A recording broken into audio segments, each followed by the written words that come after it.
What's up, Live Kindly family? It's Ree, aka Plant-Based Princess, and on today's episode of Eat Kindly with me, I'm going to show you guys how to make vegan soul food.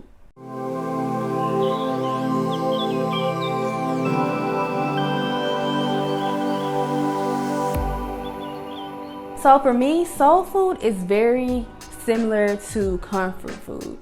It's a type of food that you take one bite of it and it just automatically takes you back to an experience. So culturally, soul food was originated by my ancestors back when they were on plantations during slavery. My ancestors were literally given the scraps of food, so they made do with what they had and they called it soul food, and those same traditions carried on throughout our culture. So this isn't talked about a lot, but even though veganism is pretty much dominated by whiteness, it actually is a part of Black culture. It's a part of African culture. So before slavery, Africans, we actually ate primarily plant-based diets. And it took me a long time to learn that information because, like I said, it's not talked about often.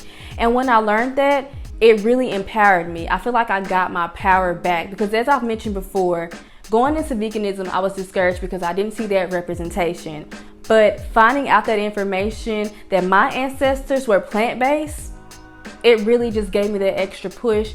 And it's just like, oh, this is, you were meant to do this. You were meant to be this. Also, I didn't know I loved fried chicken as much as I did until I ate fried mushrooms. Black History Month is super important, and I love it because it encourages me to dig deeper into my history and just to learn more about myself, because the more I find out about my history and learn about my history, I learn about me. For all my people of color, do not only celebrate who you are during Black History Month. Celebrate your Blackness 365 days of the year. Today we're going to celebrate by making some vegan soul food. So I started off with making my Instant Pot red beans and rice. So red beans and rice is actually something that I didn't grow up eating. I've recently fallen in love with red beans and rice. So after you've let your beans soak overnight, you want to pour your beans in your Instant Pot and then fill it up with water where there's about 2 inches of water over your beans. You want to let that pressure cook for about 20 to 25 minutes. So in the meantime, you want to go ahead and dice up half of an onion,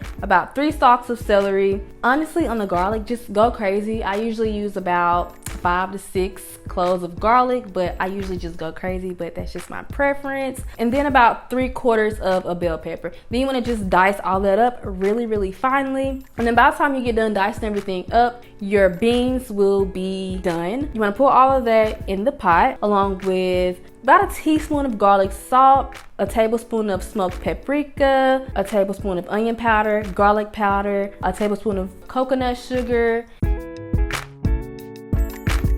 Oh yeah, and a veggie cube. Key. Mix all of that up very well and then let it pressure cook for about 20 more minutes. Honestly, after that, you are done. Just let it naturally release. I usually wait for about an hour to just let everything sit and mix well together. So the next thing that I like to do is make the collard greens because it's the next thing that takes the longest. The first thing you want to do is turn your stove on medium heat and add a little bit of grapeseed oil. I love grapeseed oil. I would say about a tablespoon. And then you want to go ahead and chop up a half of an onion, about 4 to 5 cloves of garlic, and 1 tomato. Dice all that up pretty finely and then add it to that pot we just added oil to and saute all of that until it is translucent. While that is cooking, we're going to chop up our collard greens. First, you want to take the stem out and then chop it all up very finely into pretty much like bite-sized portions. The veggies are pretty much sauteed at this point, and you want to go ahead and add the collard greens to the pot. And I kind of just let it sit in there for like 2 to 3 minutes. That way it wilts just a little bit. And then I go ahead and add my veggie broth.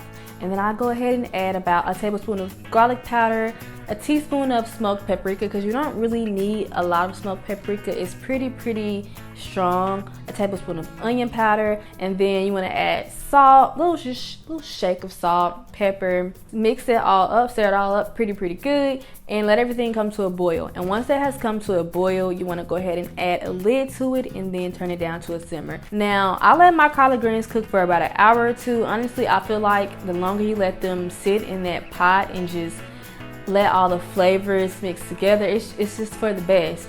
But you know, you can't let them cook forever. So I would say about at least an hour and a half. So after I finish cooking the collard greens, I like to go ahead and go in with the cornbread.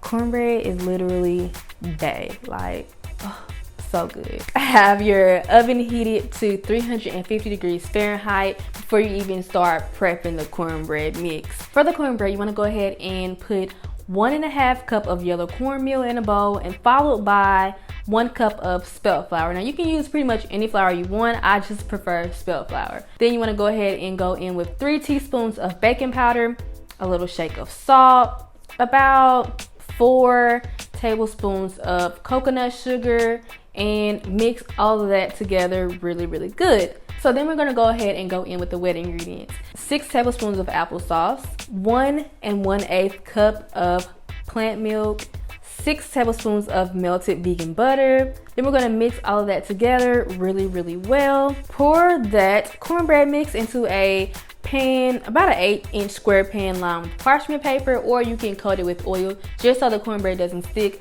I like to use parchment paper just because it's just easier, like even in the cleaning process, it's just so much easier. I usually cook it for about 25 to 30 minutes and you're good. When it's done, I love to put more butter on top of it. The star of the show for me is pretty much the fried mushrooms. It's just so heavenly. I can't even describe. You want to start off with your wet batter and your dry batter. So the wet batter, you're going to use 1 cup of flour along with a tablespoon of garlic powder, onion powder, so about a half a teaspoon of salt, and then a little pepper. And then you want to add about a cup of water. Now when it comes to adding the water, I like to add a little bit at a time because I like my batter to be kind of thick, because the thicker your wet batter is, that's the crunchier that your fried mushrooms is gonna get. The dry batter is pretty much similar to the wet batter, except for you don't add water. You add, again, 1 cup of flour, a teaspoon of smoked paprika, a teaspoon of garlic salt, a tablespoon of onion powder, garlic powder, and of course a little pepper. And then you want to mix all of that up very well. So we're gonna go ahead and prepare our mushrooms. I noticed that a lot of people used oyster mushrooms to mimic the fried chicken texture and shape, but I personally like shiitake mushrooms. Now you can keep them the size that they are, or you can cut them up. It just depends on how big that mushroom is. For me, sometimes I'll cut them up, or sometimes I'll leave them as they are. Dip your mushrooms in the wet batter, get everything evenly coated, and then transfer it over to the dry batter. And then just go ahead again, get everything coated up pretty good. You want to go ahead and add your mushrooms to a pan with grapeseed oil, and you want to put this on probably like medium to medium high heat. You want to let them cook for about 5 minutes, if that. But I would just say pay attention to the color of it. You want to make sure it's just golden brown. And then once you take them out, you want to put them on a plate that is lined with paper towel so the paper towel can catch the grease. Once they are finished, I like to go ahead and season them again with garlic salt because it's it for me. That is pretty much how we make our vegan soul food. If you guys miss anything, the recipe will be in the description box below. Have you guys ever had vegan soul food before?